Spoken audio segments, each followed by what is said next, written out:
This is the Late Round Podcast with your host, JJ Zacharisa.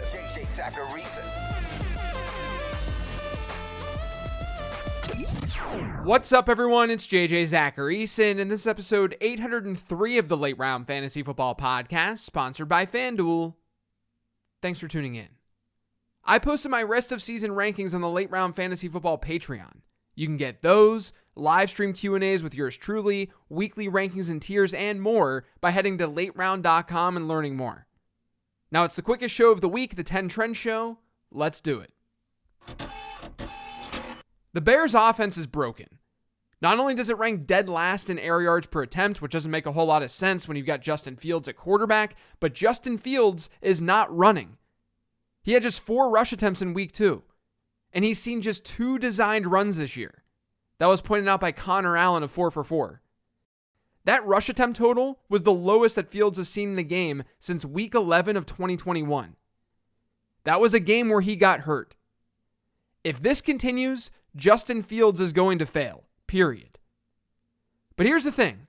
I created a poll on Twitter this week asking if people prefer Jordan Love or Justin Fields rest of season. And Jordan Love won, pretty convincingly at 58%. I prefer Fields rest of season because we know the insane upside is there. If the Bears realize they've got to let him loose a little bit more, then he can be unleashed, at least for fantasy football purposes. Long term, I have so many concerns. Short term, your season-long league, I have fewer concerns. My only concern is getting him to run more, which could easily happen. I'd take that chance on him because he's so cheap right now. Now with Trend 2, you can check out this trend yourself by looking at the free tools over on fantasylife.com. But Tony Pollard, man, according to the numbers that they've got over there, Pollard's first in the league with 12 carries within the opponent's 10-yard line. He's seen 75% of the team's rushes from that area of the field. No other player in football has more than 6. And Pollard leads the NFL on goal line rushes too. He's shaping up to be a true difference maker in fantasy football this season. The Buffalo Bills have seen their tight end target share increase from 14% last year to 25.3% this year. They have the 6th highest tight end target share in football right now.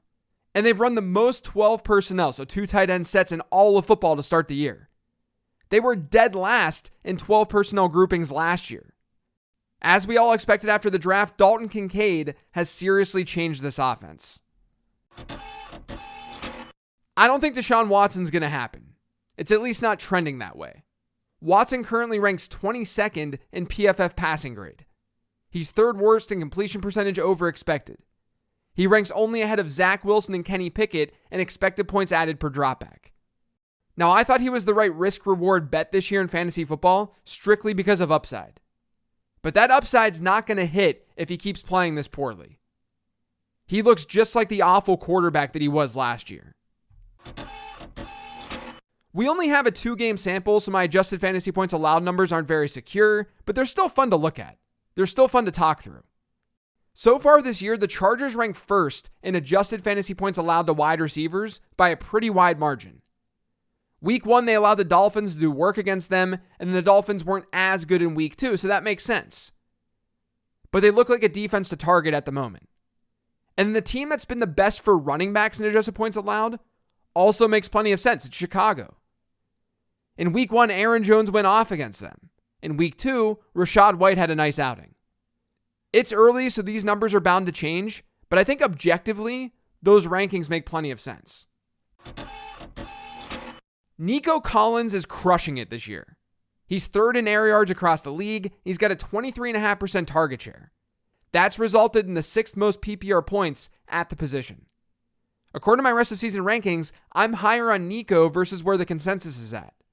Largely because Houston's not really looking great. Their pass rate's been high even in neutral script environments. So clearly I'm more on the buy side than the sell side right now. And honestly, it's similar with Tank Dell too. Only one team across the league has a single-digit percentage target share to tight ends. Any guesses? It's the Raiders. Despite their investment in Michael Mayer, just 8.2% of their targets have gone to tight ends to start the year. Mayer himself in week 2 had just a 4.3% target share and a sub 40% route participation. So he's definitely not someone who needs to be on your radar right now. The Dallas Cowboys defense has been an absolute nightmare for opposing offenses to start the year. Yeah, they haven't been totally tested, but listen to this. They're first in sack rate. They're first in pressure rate. They're first in passing expected points per dropback allowed. They're first in touchdowns allowed. It's just been a completely dominating performance thus far for this defense. And they've become one of the rare plug-and-play defenses in fantasy football. From a backfield share perspective, Miles Sanders has had good usage to start the year. In week 2, he saw almost 88% of Carolina's running back rushes and a 16% target share. He's now seen 74% of the team's running back rushes and an impressive 17% target share to start the season.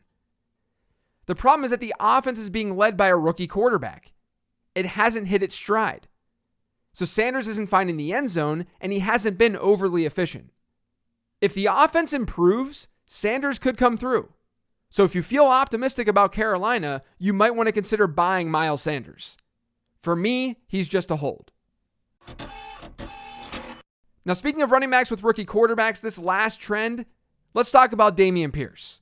He has not been good in fantasy to start the year, and game script is a massive problem. According to Fantasy Life's utilization report, Pierce has played just 17% of the team's snaps when in the 2-minute offense.